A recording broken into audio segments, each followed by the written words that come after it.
brought to you by Nova शुद्ध घी। जब जब खाए दिल खुश हो जाए, सदियों का नोवा शुद्ध देसी घी, सपना स्वस्थ भारत का। I love घी। एक गर्लफ्रेंड ने अपने बॉयफ्रेंड की हत्या कर दी। हत्या करने के बाद ये लॉज का कमरा जो होता है उसे लॉक करती है और खुद की लेकर निकल जाती है। तड़के सुबह 5:30 बजे वो निकलती है। रविवार 28 सितंबर का दिन था। सुबह निकलती है, उसके जो कपड़े होते हैं उस पर थोड़े बहुत खून के धब्बे होते हैं, लेकिन उसी कपड़ों में वो वहाँ लॉज से निकलती है और ट्रेन पकड़ती है। जब वो रेलवे स्टेशन पर आती है तो लॉज का जो कमरा था उसका की फेंक देती है और इसके बाद वो बिलासपुर से ट्रेन पकड़ती है और पहुंचती है अपने घर। लड़की जब घर पहुंचती है तो उसकी माँ उसके कपड़ों पर नज़र डालती है, पूछती है कि तुम कहाँ थी, रात भर तुम्हारा अता पता नहीं था। इस पर लड़की जवाब देती है कि मैं एक कत्ल करके आई हूँ। माँ जैसे ही सुनती है कि एक माइनर बच्ची ने एक मर्डर को अंजाम दिया है, वो सुनकर उसके पैरों तले से ज़मीन खिसक जाती है कि ये क्या बोल रही है। उससे दोबारा पूछा जाता है कि तुमने क्या बोला है और ये तुम्हारे कपड़ों पर खून के धब्बे कैसे हैं। इस पर वो कहती है कि मैंने एक मर्डर किया है, मर्डर किसी और का नहीं बल्कि अपने बॉयफ्रेंड का।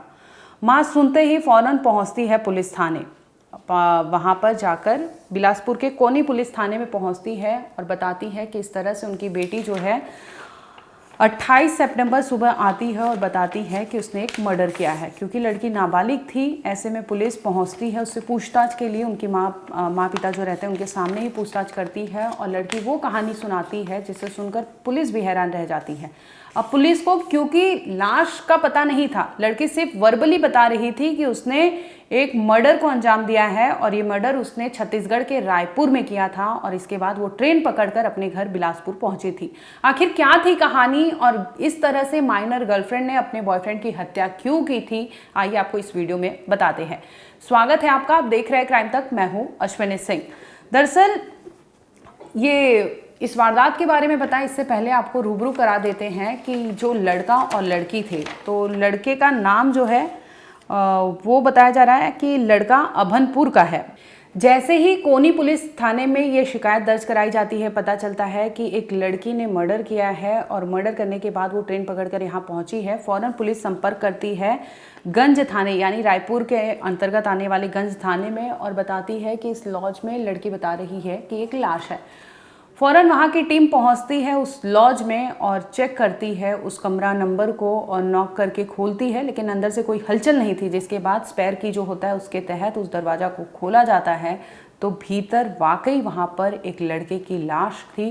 खून से सना हुआ कपड़ा, खून से सना हुआ वो लड़का और खून से सना वो पूरे चारों तरफ वहाँ पर बता दे कि वो लाश वहीं पर पड़ी थी। अब पुलिस को, क्योंकि दो जगह की पुलिस इस केस को इन्वेस्टिगेट कर रही थी, उन्हें जैसे ही सूचना मिलती है, पता चलता है कि लड़की का जो स्टेटमेंट है वो कंफर्म हो चुका है, लड़की झूठ नहीं बल्कि सच कह रही है। जिसके बाद फ़ौरन पुलिस डेड बॉडी को वहाँ से निकालती है और भेज देती है पोस्टमार्टम के लिए। आखिर मोहम्मद सद्दाम के साथ हुआ क्या था और इस तरह से इस लड़की ने उसकी हत्या क्यों की थी, तो आइए आपको बताते हैं। दोनों रहने वाले, लड़का जो है मोहम्मद सद्दाम, ये बिहार के किशनगंज का बताया जा रहा है। वहीं जो उसकी गर्लफ्रेंड थी बिलासपुर की थी। किशनगंज का रहने वाला मोहम्मद सद्दाम वो छत्तीसगढ़ के यहीं पर जो बिलासपुर है और या फिर रायपुर, इन दोनों जगहों से उसका आना जाना था और इसी में से एक जगह पर वो काम किया करता था। अभनपुर के MS इंजीनियरिंग शॉप पर वर्कशॉप किया करता था, यानी लड़का जो स्टूडेंट था और वो इंटर्नशिप ट्रेनिंग ये सब लिया करता था।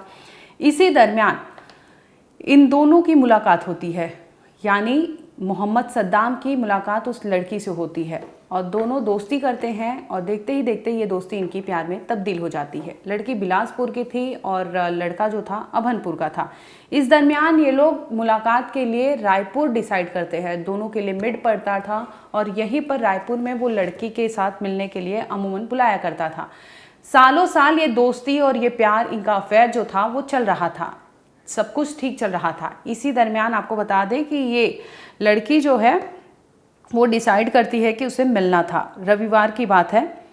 बता दें कि लड़की और मोहम्मद सद्दाम जो है, इन दोनों की मुलाकात 27 यानी सितंबर जो सैटरडे था उस दिन इनकी मुलाकात होनी थी। लड़की बिलासपुर से ट्रेन पकड़कर पहुंचती है रायपुर। रायपुर के रेलवे स्टेशन पर ही एक लॉज होता है, वहां पर ये दोनों जाते हैं और स्टे करते हैं, वहाँ पर रूम लेकर बाकायदा स्टे करते हैं। और ये पहली बार नहीं थी, इस तरह से लड़का और लड़की अमूमन पहले भी कई बार ऐसे मिल चुके थे। इनका ये हमेशा का सिलसिला था, जब भी मुलाकात होती थी तो ये होटल या लॉज में जाया करते थे।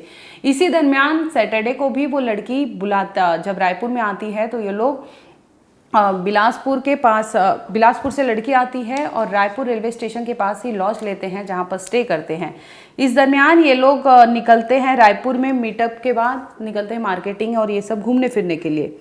और इसी दरमियान जो है लड़की बताती है उस लड़के को कि वो प्रेग्नेंट है। अब आप सोचिए, एक माइनर लड़की अपने बॉयफ्रेंड से कह रही है कि वो प्रेग्नेंट है, इस पर लड़के पर क्या बीती होगी और फिर लड़की पर भी क्या बीत रही होगी, क्योंकि इनकी पहली बात तो माइनर थी लड़की, ऊपर से शादीशुदा नहीं थे। तो ऐसे में दोनों प्रेशराइज फील कर रहे थे। जैसे ही लड़की ने ये बताया तो लड़का जो है मोहम्मद सद्दाम, वो उसे कहता है कि तुम एबॉर्शन करा लो, अभी इस स्थिति में नहीं हो कि मैं तुम्हें और तुम्हारे बच्चे दोनों को मतलब पाल सकूं।